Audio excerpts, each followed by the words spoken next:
গেল বছরের তুলনায় এবার শীতের তীব্রতা বেশি। বছরের সবচেয়ে শীতলতম মাস জানুয়ারিতেও গত বছর শীতের দেখা না মিললেও এবার পরিস্থিতি ভিন্ন।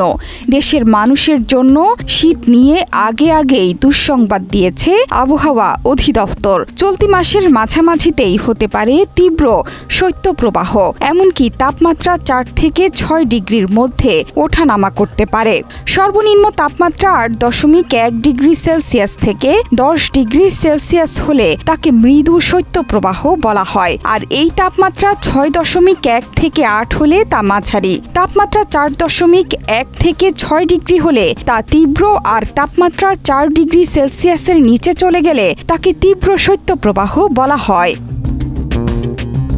আবহাওয়া অধিদপ্তর 9 জানুয়ারি থেকে শৈত্যপ্রবাহ বয়ে যাওয়ার কথা জানিয়েছিল।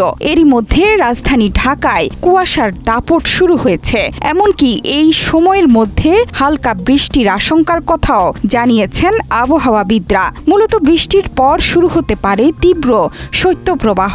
বিশেষ করে এই মাসের মাঝামাঝি সময়ে দেশের উত্তর ও দক্ষিণ পশ্চিম অঞ্চলে তীব্র শৈত্যপ্রবাহ হতে পারে।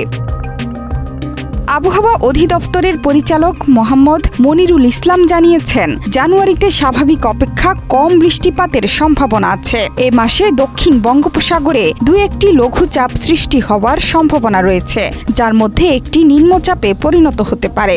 এছাড়া দেশের পশ্চিম, উত্তর ও উত্তর পূর্বাঞ্চলে 1-2টি মাঝারি থেকে তীব্র এবং দেশের অন্যত্র 2-3টি মৃদু থেকে মাঝারি ধরনের শৈত্যপ্রবাহ বয়ে যেতে পারে।